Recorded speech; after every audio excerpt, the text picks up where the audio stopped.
introduction to creating a Zoom for your students. So as you can see, I'm in a web browser. I went to zoom.us and I am here. If you don't have an account, hit sign up. It's free. Follow those nice and easy directions.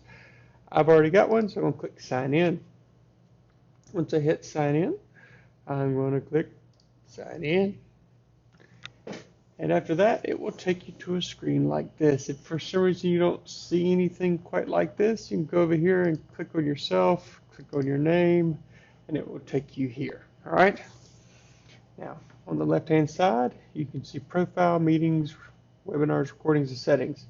We'll hit profile quickly, recordings quickly, and the settings will be the rest. First off, profile. Scroll down. Here we go.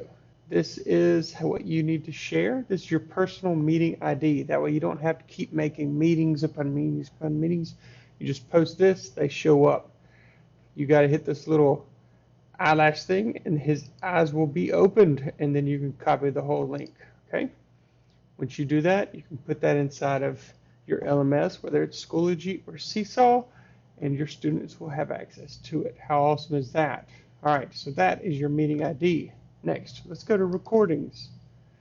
Go to recordings, not recordings. I am lying to you. Let's go down to settings. We'll do that. Once you're in settings, some of these things you cannot change because it's about security.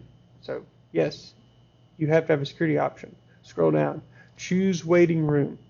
When you have waiting room, that allows you to vet who is coming in. If for some odd reason your link for your meeting gets sent out to who knows where, gets put on Facebook or Snapchat, and all these crazy people start coming in, well, they get stuck in a waiting room when this option is on, and you get to vet who comes in. Okay, so if Kim Jong-il, or well, I guess he's dead, Kim Jong-un tries to show up, well, you can say, sorry, you're not welcome. All right, meeting passcode. Well, can't change that. We're all good. We're all good. We'll keep scrolling down.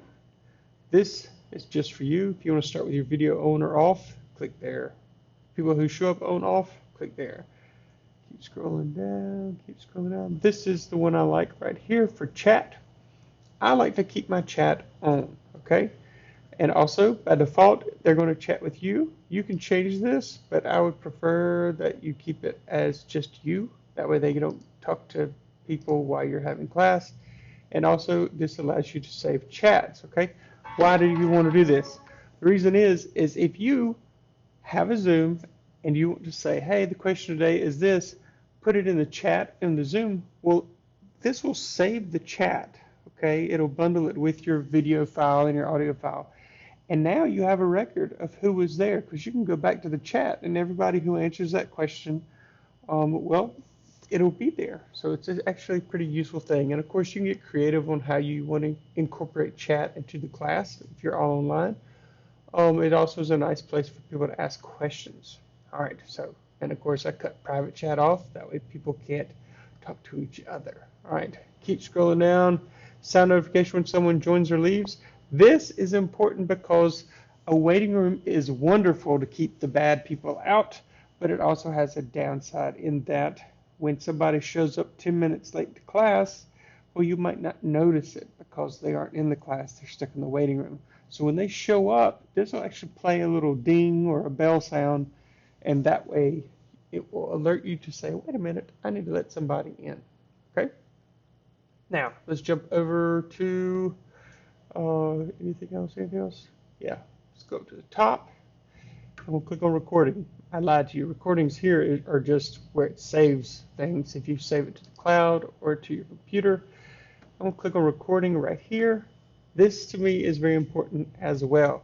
So now I can record it locally on my computer, which also requires me to need to have actual room on my computer, despite the hard drives not being the biggest on the devices we have. Why? Well, now you have a record of your class. If a student misses, well, you can go in, get that Zoom link for you, okay? So big fan of this, saving locally. You can always go back and delete it later. I like to have it set to automatically record. That way when I start my Zoom, well, it's already recording and I don't have to worry about it, okay? So that's really all there is to get you up and running. So Once again, go to your profile. After you've got this set up, that's the way it will be set up. It'll save. So now you just go here, copy this link, put it in there, make sure the students know what times to show up, and you have class. Thanks for watching, and the next video will actually go through in detail about every single one of these settings, so it's going to be a little longer and well, probably a little boring as well, just because that's a lot of stuff to roll through. But if you were interested, hey, that's for you. Thank you.